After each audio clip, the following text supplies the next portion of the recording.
Now and then I do, yeah. So in Lidl, next to where the normal fruit juice is, you get a big jug that's like the same as a 2 litre jug of milk, but it's got this summer fruits juice in it, and it's the most delicious juice. It's cheap as fuck, and it is yum yum yum. So get yourself to Lidl and get yourself a big jug of summer fruits juice. Joey, I bought myself a can of American cream soda recently. I'm a big fan. The bars one, or like another. It was an off-brand. I say an off. Bars is the off-brand version, but there was another off-brand version of this. And it's just because I seen American cream soda. I was that's a bit of me.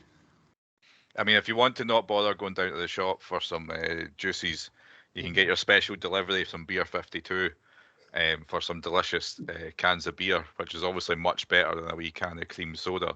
So get yourself online to beer52.com/morons for your free can of fucking beer that costs you fuck all! Fuck all! Sorry I don't speak moron as well as you, but let me try. What the hell is supposed to do, you moron? It's a moron. That's not against the law. Gun! You fucking moron! Stop like Batman. Because he is Batman, you moron.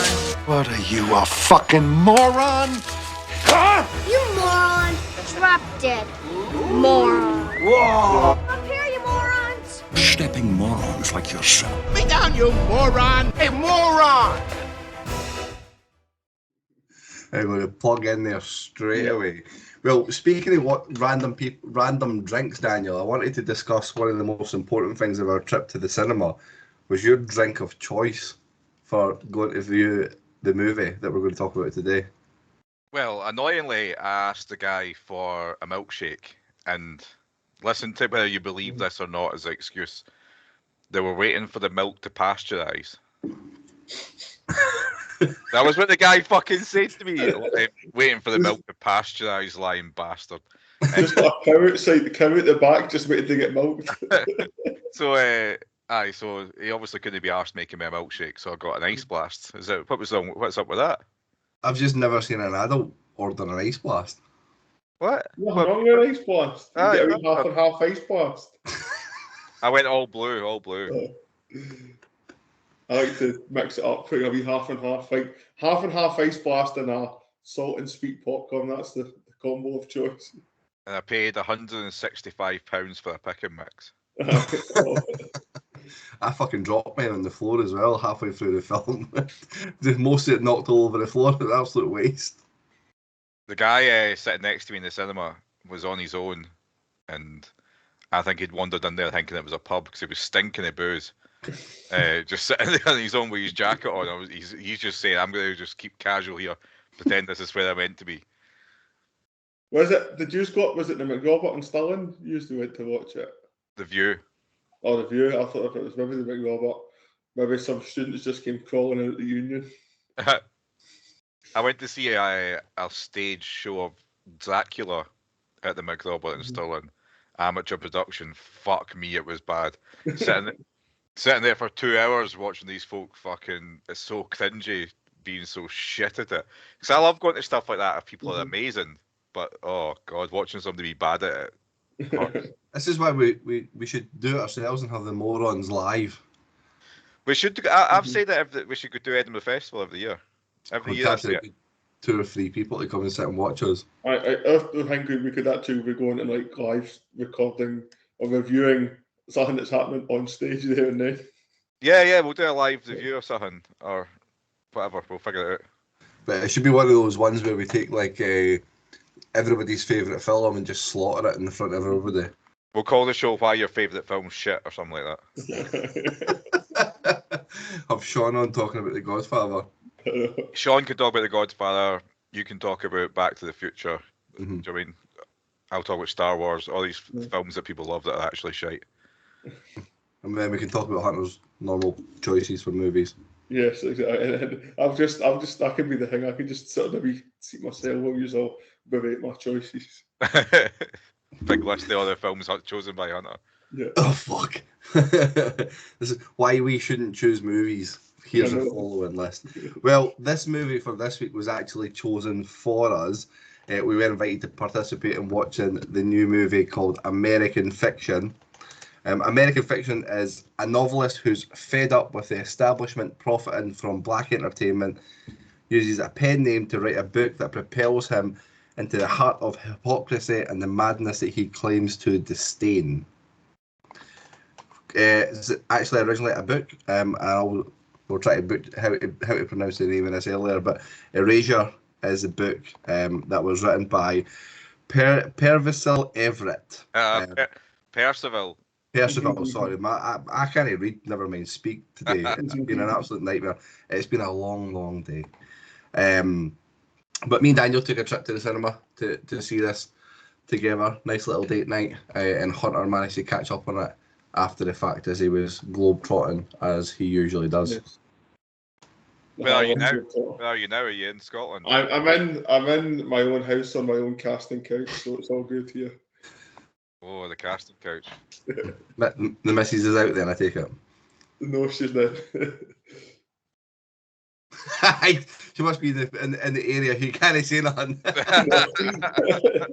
That look off camera was like someone who's in a hostage video looking over to make sure. So we could really throw him under the bus here, Daniel. What will we start talking about? Definitely not Instagram. No, absolutely not. Absolutely not. We've not been that active in it ourselves, so we'll not talk about activity on Instagram. Nah. But let's get talking about the movie. Hunter, I want to come to you first because obviously me and Daniel watched it together, had a slight discussion in the car on the way back. Yes. You've obviously watched this more recently than us, but take it away with your take on American Fiction. So it was kind of one of those, because there wasn't much, it's not been sort of overly hyped or like sort of bigged up or advertised, obviously, because it's been a very small sort of limited release. You are going into this very much with your eyes wide open, kind of not knowing exactly fully what to expect, and kind of going in, you're just sort of taking everything as face value. But I did enjoy this film. I thought sometimes when you see like a dark comedy in the description, sometimes it never lands. But I thought the jokes in this were quite clever. There was definitely a few laugh out loud moments. So you need to remember who was the actor that was in the lead role. Jeffrey Wright. Jeffrey Wright. I thought he was very good throughout this. I thought obviously you've got the emotions, everything that he's got, not only with his writing to begin with, but then also what's going on in his home life as well. I mean, obviously everything is just where he is. It's just a complete sort of, can't imagine really what he's having to deal with and all that, and then having to obviously then create this alias, this sort of other identity. Maybe it was a good form of escapism for what he was dealing with at home at the time, and then obviously you sort of see sort of these kind of and going in between the two different characters. There was definitely some laugh at loud moments when he's sort of doing the whole sort of what would you call it, like protected victim or something, as and there's a sort of darkened screen and it's just. I found this movie to be surprisingly funny. Like me and Daniel were at some points in the summer absolutely pissing ourselves. But what I thought was super interesting about it is watching the other people around us hesitating before they laughed at jokes, because obviously the jokes were designed to be laughing at how white people are perceiving that black audience. So when the jokes were getting made, you could see the awkwardness on the screen, but then there was also awkwardness in the people around us not knowing if they were allowed to laugh or they should laugh, but it was funny. So just let you naturally laugh. It is interesting that we watched it in a room full of white people. Like, I wonder how different an experience it would be if you were the only white person in the room. You just, all eyes turning towards you every time the fucking punchline lands.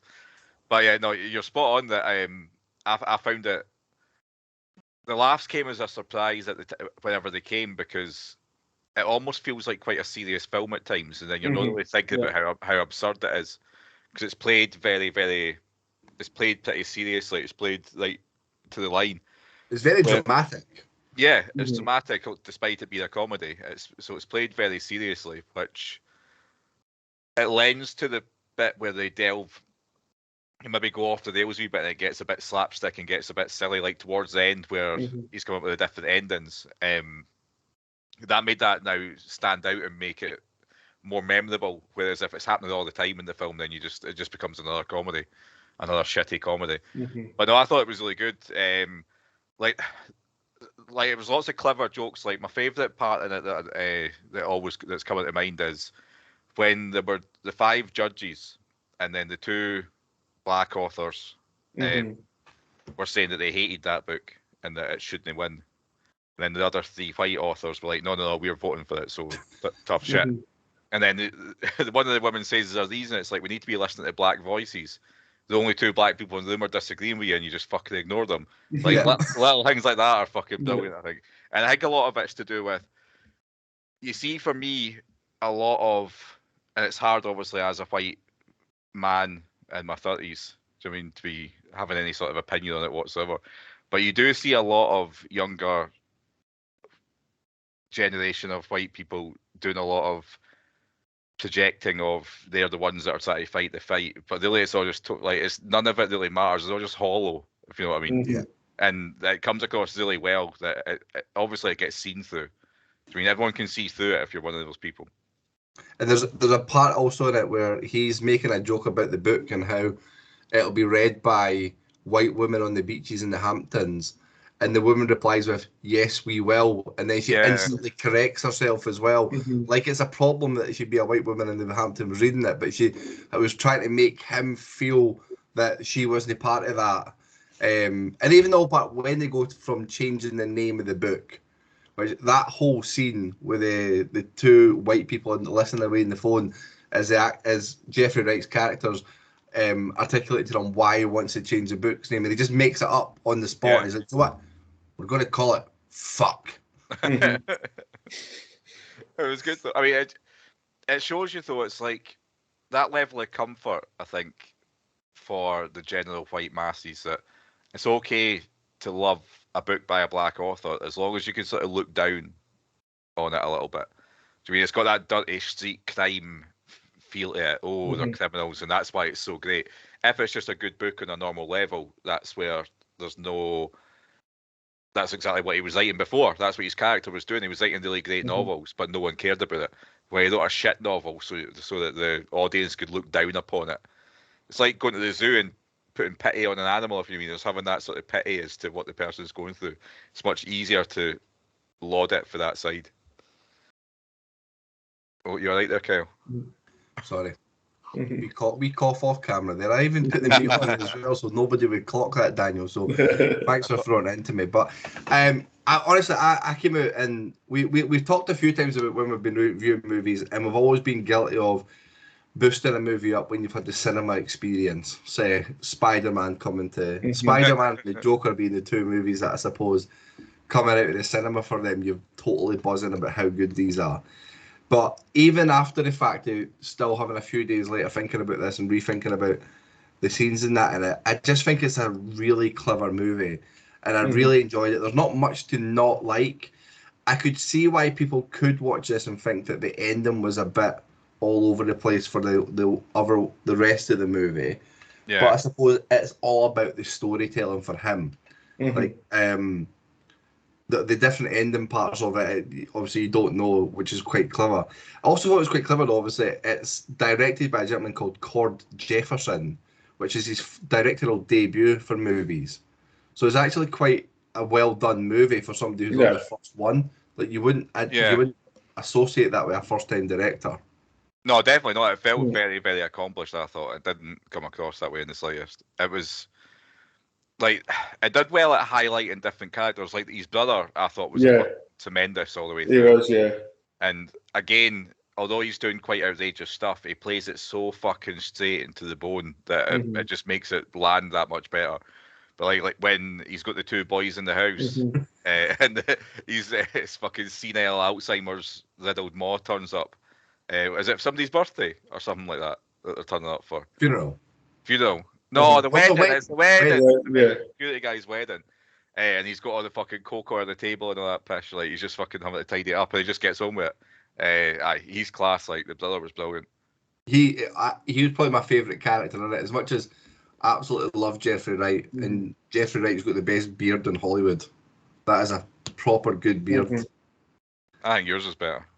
Oh, I'll take that. I've got the grey coming through as well. At the moment, you look a bit like, what was that guy in The Simpsons where they go to, is it Hank Scorpio? The guy that's what you look like now. Yeah. No idea who that is. I'll send you it in the group chat and I'll confirm it. Hank Scorpio. No, but the brother was the best character out for me. He just, obviously, part of his twist is that he comes out as gay, and that his father never got to know that, but they always kind of obviously knew that that's the way that he was going. But he was just he was like a really tough guy, but a really camp guy at the same time, and he could jump between the two quite easily. Yeah, you can be camp and you can like Bobby and still be a hard man. So you can still be good at fighting and like dicks. He just likes sucking dicks. Do you know what I mean? Like that's it. You've got that anomaly. Most of, like half the population likes getting their dick sucked. Half the population likes sucking dicks. He loves both. He gets special, but he can still knock fuck at you if you give him any grief, man. He's still a big solid bastard. Like But yeah, see when he came back and he was in the swimming pool just swimming about and that.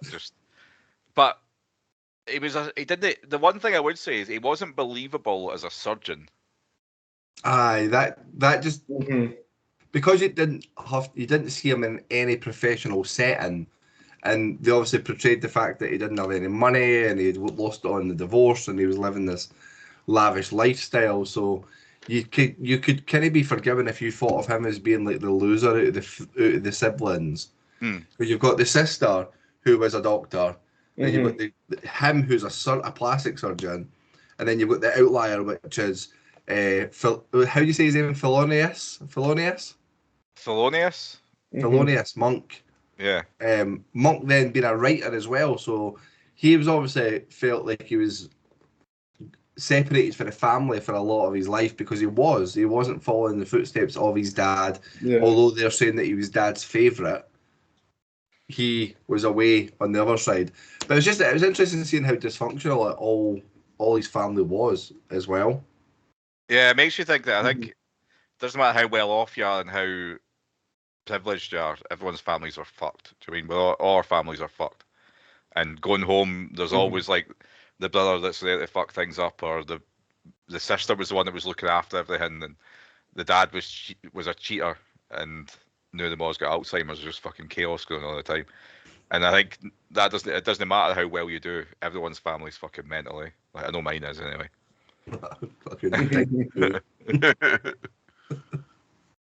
I think that's it. We'll save that for a different podcast if we pulling the string that is crazy families. Well, one guy that came up that's been mentioned on the podcast was Adrian Brody, the star of the OC. No, Adrian Brody, Adam Brody. Yeah.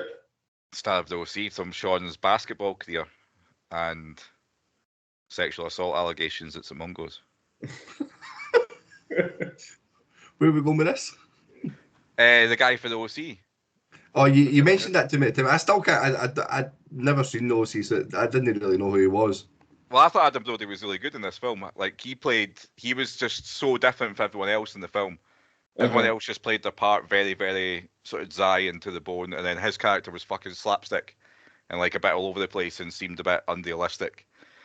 It was quite cool by the end that seeing him go back to revisit it and Adam Brody talking him through his endings to try and get the right ending for his film. I suppose we better explain a little bit about what the characters are doing, because Adam Brody's character is a film director, so they bought the rights of the book. So this satire book that Jeffrey Wright's characters wrote as a bit of a fuck you to the rest of the community, then does really well and gets picked up to be in a movie, and then that comes in the OC boy, who's just an over the top rich guy who feels like he's a bit edgy, and that Monk's character is pretending that he's been in jail, so they're like bending over backwards to get this convict in to write their movie. But he's funny because he looks like he should be in like the Wolf of Wall Street alongside Matthew McConaughey and stuff, like he's been taking drugs all day and that's him just getting on with his day. He's got that sort of vibe about him. Like, You can imagine Jesse Eisenberg playing the part, like being offered, or somebody like that.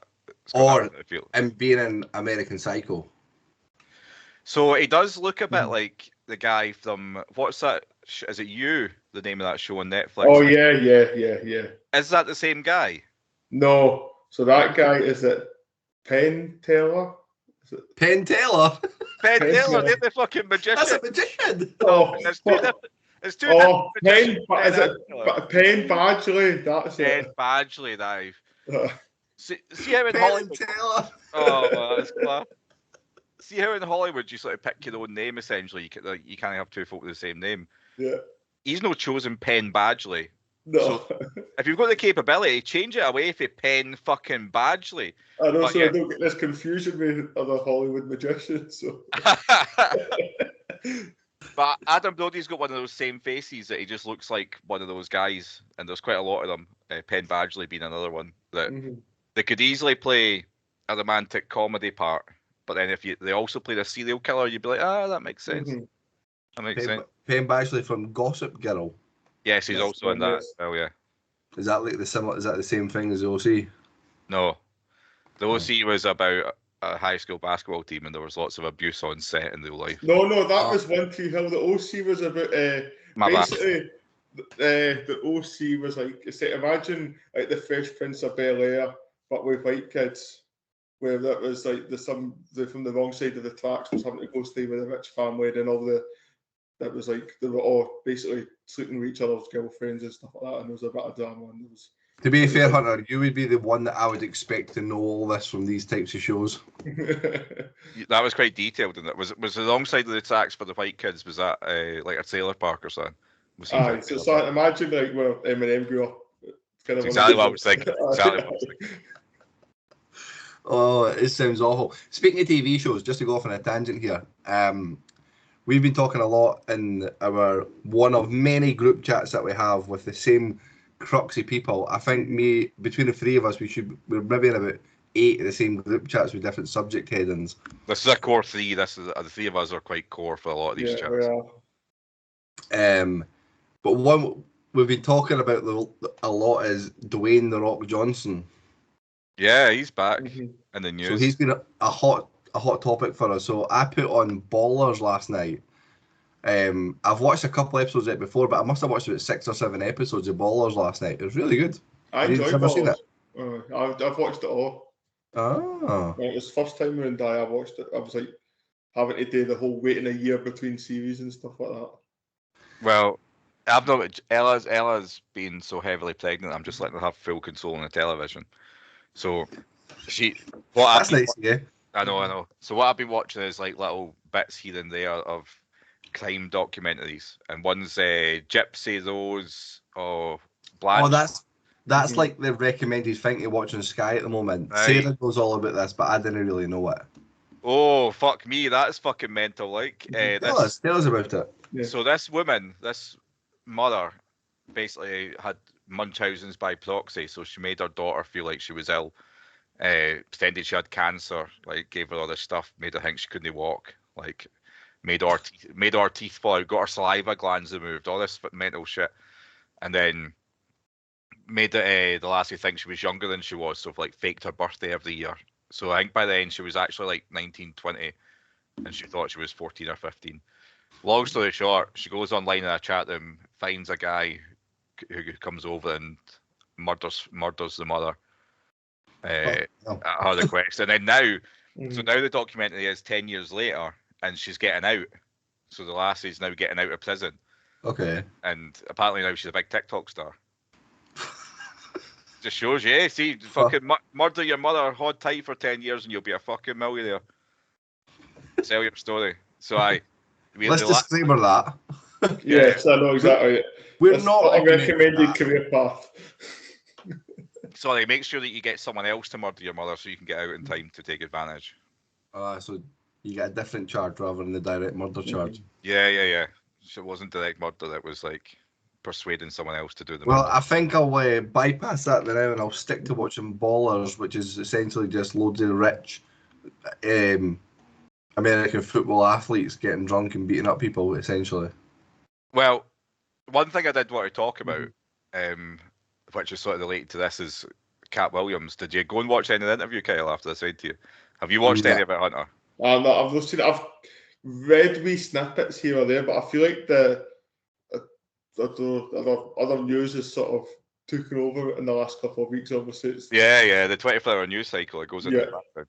But I just thought it was interesting based on this movie, almost talking about how black people are exploited in the entertainment industry, and Cat Williams talks about all this mad shit. You should go and watch it. Anyone who's listening, go and watch the Cat Williams interview. And he talks about, one thing to look into is that a lot of black actors, they get forced to wear a dress in the early films. So like all these successful black comedy actors all wore dresses like in the early films. It's all fucking weird. And he was talking about the Illuminati and how Ludacris is in the Illuminati, and that's why there's so many Fast and the Furious movies. Because he got a 20-year film deal, and now there's like 11 Fast and the Furious films or whatever. That was my pitch for the end of WrestleMania for you guys. What, to have Jason Statham come out and confront the Rock? Jason Statham, Vin Diesel, Ludacris all come out. They all come out and save the Rock for the Bloodline, beating them up, and then it just the WrestleMania ends and it just pulls straight into Fast and the Furious 11. You're just watching it. Yeah, you're just straight in that, and that's what entertainment is now. You're just submersed in it. Your TV screen locks, and you can't use your remote, and your doors are all shut. You just have to sit there and watch all 3 of the Fast and the Furious 11 movies that are going to come out. You're just going to sit there back to back, watching 6 hours of fucking cars flying into space and underwater at the same time. I'm surprised that there's no Oscar nominations for Fast and the Furious this year. Well, you can't get Oscar nominated for it when the American Fiction's taking up all the nominations. That's it's a smooth segue there, smooth as fuck. Smooth. I was going to ask you, if you haven't already looked, which nominations do you think that they've got? Actor, supporting actor, film, director. Close enough. Screenplay. Adapted screenplay or whatever. I think. Yes. So, Cord Jefferson for Best Adapted Screenplay, Sterling Brown for Best Performance by an Actor in a Supporting Role, Jeffrey Wright for Best Actor in a Leading Role, Best Motion Picture of the Year, and Best Achievement in Music Written for a Motion Picture as well. I didn't notice the score, to be honest. Like, the music wasn't something that stood out to me in any way, so maybe I need to get a second watch in there and pay attention. Well, have you seen some of the other movies that have been nominated for Best Picture? I'm assuming Oppenheimer. Get that in the fucking bin. Oppenheimer did, but Barbie didn't. Is that correct? So Barbie and Oppenheimer are both in there for Best Picture. Which I was a big fan of Barbie, to be fair, but again, this is one of those cinema experiences. I don't know if I'd feel the same watching that one outside of the cinema. Anatomy of a Fall, which I don't have no idea about. Killers of the Flower Moon. This might be good. Maestro. That's like a FIFA thing, is it not? That just does not appeal to me. See, the whole, like, Bradley Cooper trying to be taken seriously, like, what's an old episode? Bradley Cooper's a cunt or whatever. Stick by that. But that episode was on a list of the top 30 Bradley Cooper interviews I saw online. Bradley Cooper's a cunt. Did the interview? I'm just called for 45 minutes. That was for Silver Lady Playbook, was it not? Oh, I berated it, so there you go. At least I've got one movie to berate that might be someone's favourite. Burnsy's favourite. 5 out of 5 for Burnsy. Other movies that are Poor Things, The Zone of Interest, The Holdovers, and one that I've seen a lot of people say is really good is Past Lives. Yeah. See, I've noticed that this is for us as a group to maybe take into next year or 2024 as some feedback is. See, over the last year, we didn't really watch many new movies, did we? We watched a lot of old movies. I barely watched. Like you said, the ones that we've kind of noticed most traction from is something that's been topical as of now, whereas if we go back and rewatching something, not very little people want to know what's happened, how we're scoring a film that's 15 years old. I know, nobody cares what we give Mrs. Doubtfire out of 5. Do you know what I mean? Like, but we were trying to pick movies that we thought that others would like, and we just kept picking shit. So we have picked a movie for our next recording, which is a little bit more relevant, but still a little bit behind its peakness. I would probably still say it still seems to be it's still in the top whatever it is on Amazon. It doesn't seem to be dropping out of the hat at all. So I think obviously with TikTok is now massive with that the song that's at the end of it is now just every second or third TikTok news just that song. So this Sophie Ellis Bextor. It is, yeah. Murder on the Dance Floor. Do you remember? I remember her first seeing her with the song "Groove Jet" by Spiller. Remember that one? That was a fucking banger when I was a kid. Like, I think that was about the summer between first year and high school, and about that sort of time period. Oh, "Groove Jet" by Spiller. Fuck me. And I'm absolutely horrendous with music. Like you'll know this song. You'll know the song. That and Mojo Lady Hear Me Tonight are two absolute classics of that time. The reason I remember those two together is that was a battle for number one back when it mattered. Do you mean? And you would listen to the countdown on the radio and that wait to see what was number one. Oh, we're old. Remember music videos? Aye. The music videos still exist. Aye, I read something. I've seen something the day that the Beatles won a Grammy for a music video. Like this year's Grammy. No, wait. The Beatles. Aye. No. The Grammys last night, the Beatles won like best music video. But how are the Beatles making new music videos? Oh, it was like some artist had went and it was something like it's probably more for the director or the person who's made the video rather than for the two surviving members of the Beatles. But I'm sure it was they managed to make a video. It was like 1,300 individual paintings sort of all merged together, and basically, obviously, it's probably the work into making the video rather than the estates of John. Yeah, so 2024's winner of Best Video is the Beatles with "I'm Only Sleeping." Get yourself to fuck, honestly, man. Like, although I do kind of miss the times late 90s, early 2000s where music videos were like peaked. Do you mean like you had like the box channel on MTV you were watching, so everything was the video that mattered, and folk would spend millions and millions on their videos. And there would be like big elaborate stories and all that. There would be like an announcement though, like the music had been released, and then there was a video. You knew the date and the time, and you would go watch it. Because I was talking about this just to bring it back to movies about how.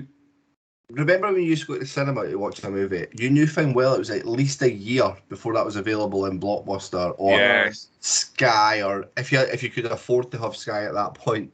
I'm sure it was two years before it was on Sky, and a year before it was on like video or DVD or whatever. Yeah, because we obviously we went to cinema recently, right? And previous trips to cinema recently, I've been to see Wonka, which is still in the cinema, but I've already bought it on Sky Store. It's not. I know it's fucked. It's there already available to buy, and I'm like, I seen one of the movies there that was nominated for the Best Picture, the fucking Flower Moon or whatever it was there. I'm pretty sure that's available to buy on Sky at the moment as well. So it's like you can actually buy them whilst they're still in the cinema. Get that to fuck. Let's get our deal with the Hippodrome going, Kyle. You reach out as our local Bonus person. Let's get a wee deal going. I don't associate with the town. Are you joking? Well, you can pretend that you're no fit Bonus, but you can remember put like a wee fancy flower in your garden for Fair Day, and maybe they'll let you into the Hippodrome. Pretend I'm in the Fair Day or something like that. You know how to speak the language and all that, Yelly and Pilly and all that. In the Galladay. The Galladay. No, it's not the Galladay there, is it? It's the Fair. No, it's the Fair Day. You can't call it a Galladay. Fucking hell. Oh, it's a crack. It's an absolute cracking cinema. The only thing I've ever been to see it though was Home Alone. Well, we can do it. We can go to the cinema, then we can go to the Thomas the Tank train station at the same day. Make a day of it. Never been there either. There you go. The only two things in your town. It's famous for that and the Belgica Cafe. That's about it. I had my boss up from work recently, and he's been staying in Edinburgh. And we're in a meeting. And he was just talking about going and doing like tourist stuff in Edinburgh and like seeing the castle and all that. And he's like, "Is it any good?" So I have no idea. Never been. Aye, we didn't do enough in Scotland. No. I did. When I was younger, I used to try and go all over the world as many places as I could, and then Maybe the last 5 or 6 years I tried to do a few wee things in Scotland. Did that out of Hebrides. That's fucking class. Like, I would highly recommend that. We need to get, see what I was going to say. See with our Beer 52 money. That's only if you guys go to beer52.com/morons to get your beer. Can we make any money? So just keep that in mind. But we should break a wee pot and go to a wee island or go away for a weekend together or something as the morons instead of fucking. What else are we going to do with the money? Do you know what I mean? Drink. Well, we get drink anyway. Like, if you want any booze, come to my house. It's fucking full of it. Like, I'm giving it away. Don't tell them that. Get your orders at Beer 52. Yes, I know. You'll get it for free as well, and then get extras for me. Just get a big fancy house, get a big projector, get some movies watched, get some recording together as a group. Yeah, man. And we'll record.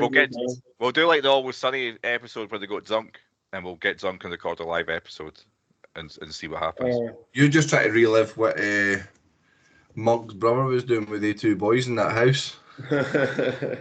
Well, I'm open.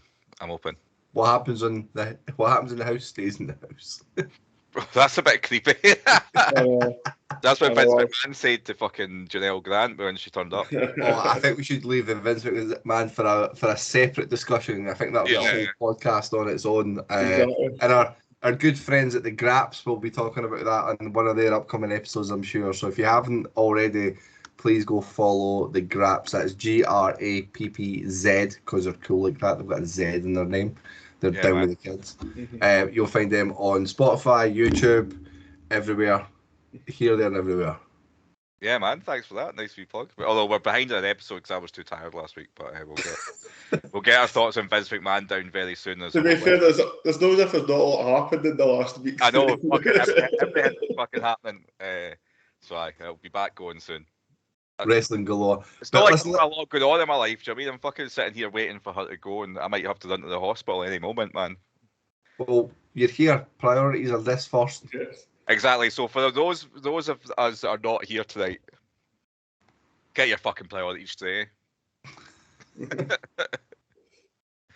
Some of them are too obsessed with the football to come join us to talk about American fiction. But just to come back into the movie. Is there anything else you want to add, discuss, talk about, or even if we were just to pitch this for other people to go and give this a watch? Because my stance on it is, you might look at this as a title, as an advert, and you might not think it's the most engaging or entertaining movie for your type of movie that you'd go watch. Hands up, I don't think I would go and pick to watch this myself. It would be one that was maybe recommended. But I thoroughly enjoyed it, and I'd be more than happy to watch this movie again. I've recommended it to loads of people as just a different movie than what you'd be used to. You can go and watch cars blowing up at any point in fucking cheap comedy, but this is really, really clever. It's really well written. The book's obviously been really well thought of, and I just think the idea of this really intelligent writer lowering his morals and standards to appease to the masses says a lot about society, and it says a lot about how people want to take in information. The fact that people will happily sit down with a book that's absolutely garbage than a book that's really intelligent. It targets in, and I'm going to call it the missus and the son at the moment, it targets in them because they're going to sit down and watch fucking Love Island tonight. And it's like, the types of people that are reading those books are the types of people that are then going to sit on shit shows like Love Island that I know Hunter's a big fan of.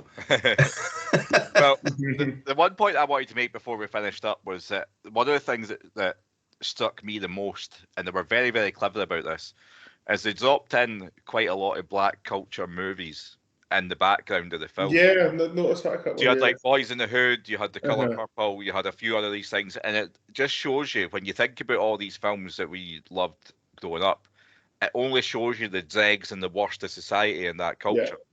And that's what we grew up with. And I think because as white people, it's more comfortable to watch and see black society being shittier than ours. Mm-hmm. And that's, and I mean, and that's just ultimately what it's always been like. And it's easier to sympathise. Whereas if you just want to take a film seriously, nowadays, you still see it now that there's outrage if a black person gets cast in a film that they think, oh, but they were classically a white person. That's because every single fucking character was cast as a white guy before. Do you know what I mean? Like, fucking shut the fuck up, Seb or whatever the fuck your name is. Do you know what I mean? See those arguments? It's like you when people say you have to be, you do remember Ben Kingsley played Gandhi. Yeah, man. Ben Kingsley played Gandhi. Yeah. And then that happened, and then obviously all the uproar for however long it's been, like, obviously it's always like, Idris Elba will be the next Bond, and then all the uproar behind that because it's the roles would be reversing. It'd be a black guy in this predominantly obviously has been a white based role. The difference being, right, James Bond's a character that was made up by someone. Exactly. It could be black or white or anything you want. Whereas Ben Kingsley went and played Gandhi, who's a real life person. Exactly. But I would think even on that James Bond thing, the source material that they had before, when it was Connery or whatever, that doesn't exist. It could now just be a franchise within itself. You can go on whatever tangent you want with that now and just use the name Bond. You can do anything. Like, exactly. Source material is very, very rarely ever matched. Yeah. Like, do you know what I mean? You've always got to make changes for a novel adaptation or whatever, or for a remake. You've always got to make it your own thing. So, but no, I just thought it was really clever the way it showed you. Here's everything you've been watching as white people in black cinema. Everything you've been watching really is a stereotype, isn't it? And as soon as he played into the stereotypes in the film, folk loved him. When he was going against the stereotypes, nobody fucking cared about him. So they're definitely things really do. It's really clever how much it irks him the whole way through it, though. Like, he's so disappointed in himself. Yeah. And he hides it so well from everybody in his family and stuff. And to the point where you want to say, but he's still too proud to say that he's reduced himself to this level. But now he's raking $1 million contracts and he's making the most money he's ever made in his life.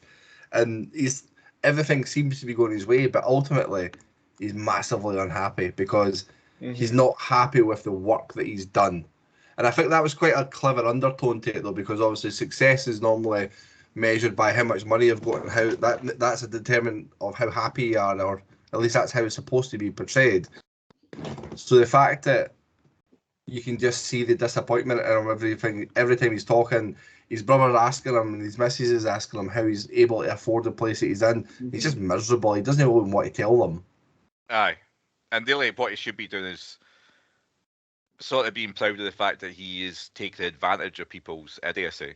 I mean, like, he's been clever enough to step above it, but really, he's still exacerbating the same issue, I suppose, by pushing the stereotypes that he wants to fight against. So many layers to it. It's such a good film. Really. Yeah, and I know we're wrapping up there, but see the scene where he's arguing with the other black author about why she didn't like his book, even though he's saying that he didn't like it. Yeah, he's getting defensive about it. Yeah. Aye, but why do you not like it? Because you write shit. So it's like this. Yeah, because he thinks hers is shite, but his is a different type of shite. Do you mean his is purposeful shite, but she didn't mean to make it shite? And like, very, very clever. Like, the whole time, it was all those little layers are what made this really good, I think. Oh, definitely. Highly recommended. If you do get the opportunity to go see American Fiction, it would certainly be worthwhile going into any of your local cinemas, especially if you're down south. Get yourself into a Curzon cinema as well to see American Fiction. They've been campaigning for the movie a lot as well. Want to score it? Yeah, man. We've not done scores for a while. Feels like ages. No, it has been a while for there. And I'm going to bottle it and not go first. I'm going to come to you first, Daniel. I'm giving this, I was thinking about it earlier on today, I'm giving it a 4.25. 4.25. Now, for those that are listening for the first time, we score our movies out of 5. They go up in increments of 0.25, with obviously 0 being the lowest. We do have one movie that got a unanimous 0s across the board, which was Zulu Dawn, the sequel to Zulu. Yeah, don't watch that one there. But a 4.25 is a very, very highly rated movie. Yes. And there is only 3 of us here today to give a score, so we can't give you what the score would be compared to the rest of the leaderboard, but you'll get an idea of where we're sitting. Hunter? We're a 3.75 for me. Very enjoyable. And obviously, we know that level of, and for me, that 4 to 5 is like elite. But it's like a 3.75 right there fair. As I said, fairly enjoyed it. I think the contrast of emotions. Where obviously there was the heartbreak, the laughter, the comedy. It was a very good kind of everything that kind of you've said, kind of the whole going in, don't know what to expect, but coming out feeling, you know what, I've actually fairly enjoyed myself watching this, and again, that's all you can ask for. A comedy to actually deliver comedy, it's a very rare occurrence that actually happens these days. And I think I'm going to add the cinema tax onto this one, Hunter. I think I'd be closer to your score than I would be Daniel's if I watched it at home.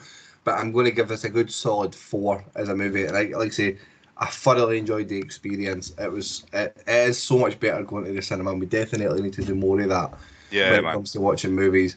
But yeah, very much surprised by this, very impressed. I would certainly look out for any more Cord Jefferson movies in the future to see what they come as well. So I can do the math without Burnsy because that was easy. It's a 4 overall. We normally have to give Burnsy a couple of minutes to fill in some time there to work that out, get his calculator out. No, you can't have a hand anyway, so just since the boys aren't here and some may listen and some may not listen, how would the rest of them score it? I would go Dubs 4, Sean 1, Burnsy 1.5. Those two just win. It's too slow paced for them. Do you know what I mean? Like, and a lot of the jokes to land, you've got to sort of think about it, and then it lands, and that's just no for them having to think. Join, so I don't. So you're saying they're too thick to get it. Two of their morons are too stupid to get it, and then Dubs would probably quite like it. It's a bit like we watched The Big Lebowski. The way that was split. Do you know what I mean? Like some folk it just wasn't for them, and you've got to be quite smart for certain films. Shite film. Well, that does bring us to the end of this episode of Morons Review Movies. Little additional episode for you guys on the movie American Fiction. Please go give it a watch, give it a review. Let us know on Instagram at instagram.com/Morons Reviewing Movies. You'll probably speak to nobody because none of us seem to be looking after it at the moment. I know. I need to get back on it. But if only there was I posted something last week or so. If only there was a moron in it in the paternity leave that would have loads of time to look after it. I know. It's like I'm not gonna be busy at all over the next wee while. So nah, your job was done. Your job was done 9 months ago, mate. You've got nothing to do until next 10. Yeah. Oh God, already looking forward to going back to work. No, I'm kidding. That's going to the front of the podcast. No, I'm kidding. Right, anyway, nice to see you, gents. As Morons do, bid you farewell. Bye. Sorry I don't speak moron as well as you, but let me try. What the hell is supposed to do, you moron? It's a moron. That's not against the law. Gun, you fucking moron. Dressed up like Batman. Because he is Batman, you moron. What are you, a fucking moron? Huh? You moron. Drop dead. Moron. Whoa! Up here, you morons. Stepping morons like yourself. Me down, you moron. Hey, moron. Bid you farewell and good luck, morons. Bye.